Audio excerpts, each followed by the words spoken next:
Taste the Daily. Mega TV நேயர்களுக்கு வணக்கம். பெண்கள்.com நிகழ்ச்சியில் சுபகிரகம் பகுதியில் அனைவரையும் சந்திக்கிறதுல மிகவும் மகிழ்ச்சி. இன்றைக்கி நம்ம எதை பற்றி தெரிஞ்சுக்க போகிறோம் அப்படின்னு சொன்னால், பொதுவாக ஒரு நல்ல நேரத்தில் நல்ல செயல்கள் நம்ம செய்யணும் அப்படிங்கிறது பொதுவாக நம்ம சொல்லுவோம் இல்லையா? அதை நல்ல நேரம் அப்படிங்கிறத விட நேரம் அப்படின்னு சொல்கிறோம் பார்த்திங்களா? அந்த நேரம் அப்படிங்கிறத தான் ஹோரை அப்படின்னு நம்ம சொல்கிறோம்.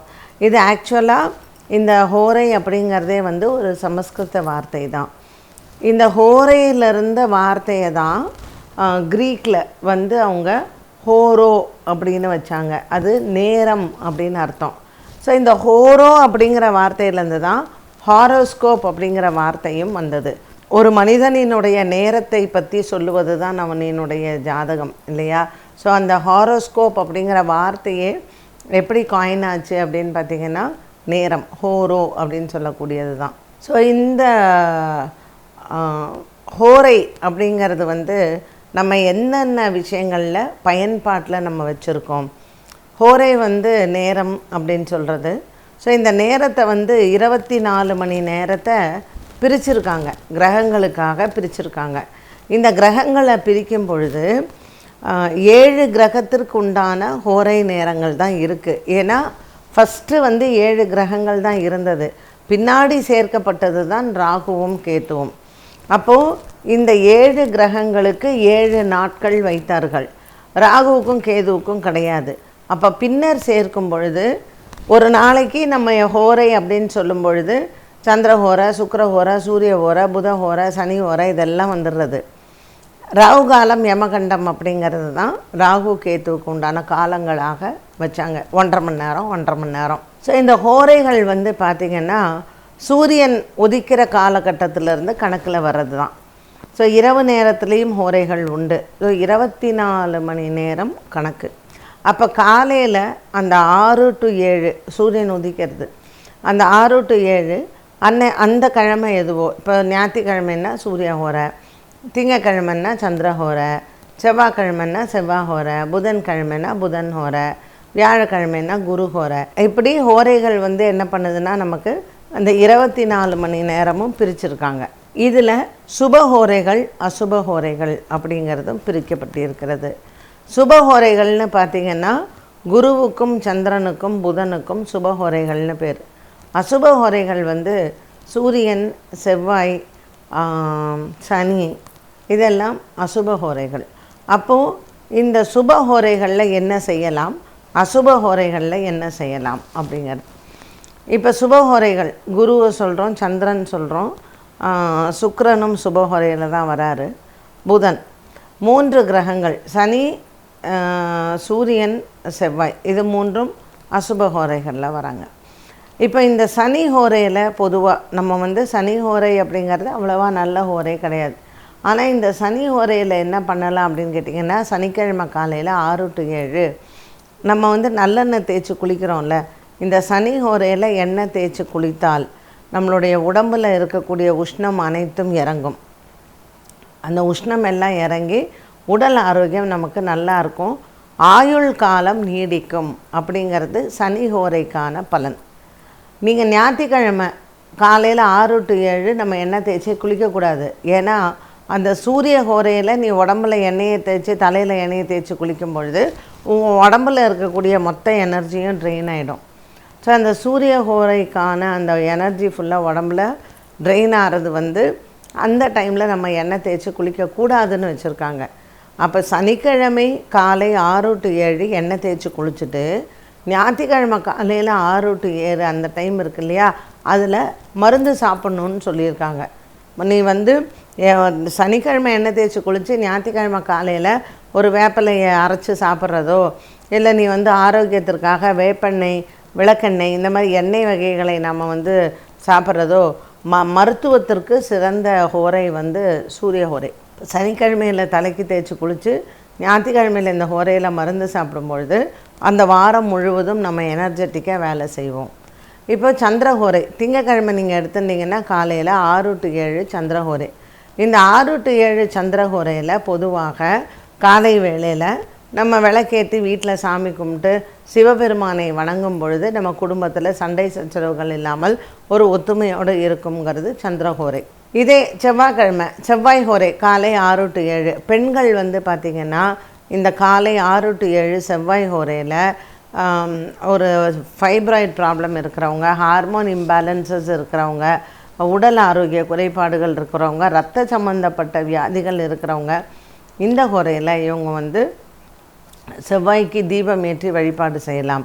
முருகனை வந்து பிரார்த்தனை பண்ணலாம் செவ்வாய் ஹோரையில் காலையில். நமக்கு இருக்கக்கூடிய சத்ரு, நம்மளை சுற்றி எத்தனை எதிரிகள் இருக்கிறாங்களோ அத்தனை பேரையும் நம்ம எதிர்த்து வெல்லக்கூடிய ஒரு வலிமை வந்து அந்த நேரத்தில் கிடைக்குங்கிறது செவ்வாய் ஹோரை. புதன் ஹோரை காலை 6 to 7. இந்த புதன் ஹோரை நம்ம என்ன மாதிரியான தொழில் செய்கிறோம், நம்ம ஒரு பேச்சாளராக இருக்கலாம், இல்லை ஒரு ஜோதிடராக இருக்கலாம், ஒரு டீச்சராக இருக்கலாம், இல்லை ஒரு ஐடி கம்பெனியில் வேலை செய்யலாம், இல்லை கவர்மெண்ட் ஆஃபீஸில் பண்ண, என்னவாக இருந்தாலும் புதன் ஹோரையில் நாம் புதன்கிழமையில் அந்த புதன் ஹோரையில் நம்ம தீபம் ஏற்றும் பொழுது வியாபாரமும் நம்மளுடைய தொழிலும் நல்ல விருத்தியாகும் அப்படிங்கிறது தான். அடுத்தது வியாழன் குருவாரத்தில் அந்த குரு ஹோரை. இந்த குருவாரத்தில் இருக்கக்கூடிய குரு ஹோரையில் நாம் தீபம் ஏற்றும் பொழுது குடும்பத்தில் நல்ல ஒரு சுபீக்ஷம் இருக்கும், நல்ல ஐஸ்வர்யம் இருக்கும், ஒரு நல்ல முன்னேற்றம் தரக்கூடியதாகவே நமக்கு அமைகிறது. ஸோ இந்த குரு ஹோரை அப்படிங்கிறது வந்து நல்ல ஐஸ்வர்யத்தை தரக்கூடியதாக இருக்கும். அடுத்ததாக வந்து பார்த்திங்கன்னா வெள்ளிக்கிழமையில் காலையில் சுக்கிரஹோரை 6 to 7. கணவன் மனைவிக்குள் நல்ல ஒரு அந்யோன்யம், நல்ல புத்திர சந்தானம், நமக்கு ஏற்படக்கூடிய வாழ்க்கையில் வளங்கள், நல்ல விதமான ஒரு வாழ்க்கை வளம், அந்த ப்ராஸ்பெரிட்டின்னு சொல்கிறோம் இல்லையா, அந்த மாதிரி ஒரு நல்ல ரிச்னஸ் இதெல்லாம் கிடைக்கிறதுக்கு இந்த சுக்கிரஹோரை வந்து நமக்கு ரொம்பவுமே உதவும். ஸோ இந்த வார நாட்களில் நம்ம ஞாயிற்றுக்கிழமை முதல் சனிக்கிழமை வரைக்கும் வார நாட்களில் இந்த ஹோரைகளில் வந்து பொதுவாக இதெல்லாம் பண்ணலாம் அப்படின்னு சொல்லப்பட்டு இருக்கிறது. ஸோ அந்த whole day throughout the day என்னென்ன மாதிரி அந்த ஹோரைகளுக்குன்னே ஒரு லிஸ்ட் இருக்குது. ஸோ இந்த நேரத்தில் இப்போது நம்ம மத்தியானம் வரக்கூடிய குரு ஹோரை, டெய்லியே எல்லா ஹோரைகளும் வரும். ஒரு உதாரணத்துக்கு சொல்லணும்னா ஒரு புதன்கிழமை சாயங்காலம் 4 to 5 குரு ஹோரை. ஸோ இந்த புதன்கிழமை சாயங்காலம் 4 to 5 இந்த குரு ஹோரையில் நம்ம எந்த ஒரு நல்ல விஷயத்தையும் எடுத்து செய்யலாம். ஒரு தான தர்மங்கள் பண்ணுறதோ, கோயிலில் போய் விளக்கேற்றுறதோ, இல்லை கல்யாண விஷயங்கள் பேசுகிறதோ, இது எல்லாமே ஒரு குரு ஹோரையில் பண்ணுறது நல்லது. ஸோ இப்படியாக நம்ம இந்த ஹோரைகளில் இப்போ நீங்கள் வந்து ஒரு வியாபாரம் பற்றி பேசணும், பூமி நீங்கள் ரியல் எஸ்டேட் பண்ணுறீங்க, பூமி சம்மந்தப்பட்ட விஷயங்கள் பேசணுன்னா அன்னைக்கு எப்போ வந்து நமக்கு புதன் ஹோரை வருதுன்னு பார்க்கணும்.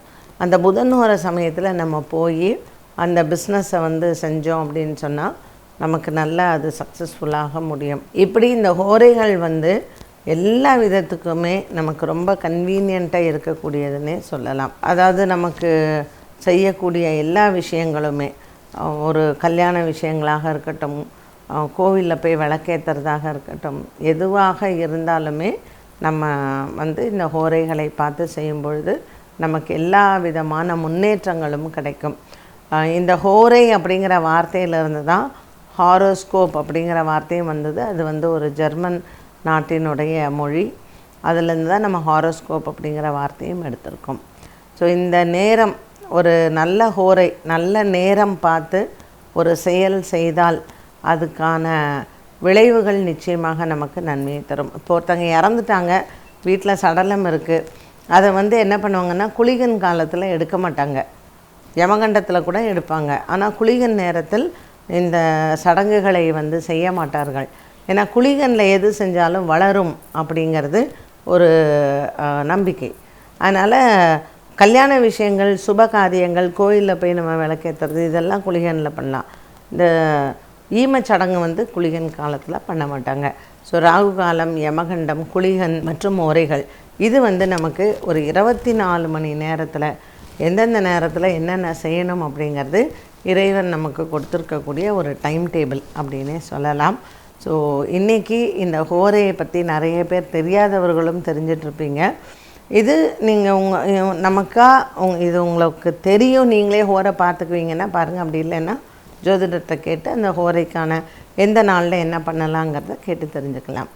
என்ன நேயர்களே, இன்றைய பெண்கள்.com நிகழ்ச்சியில் சுபகிரகம் பகுதியில் ஹோரைகள்னால் என்ன அப்படிங்கிறத பற்றி தெரிஞ்சுக்கிட்டோம். மீண்டும் சந்திக்கும் வரை நன்றி, வணக்கம்.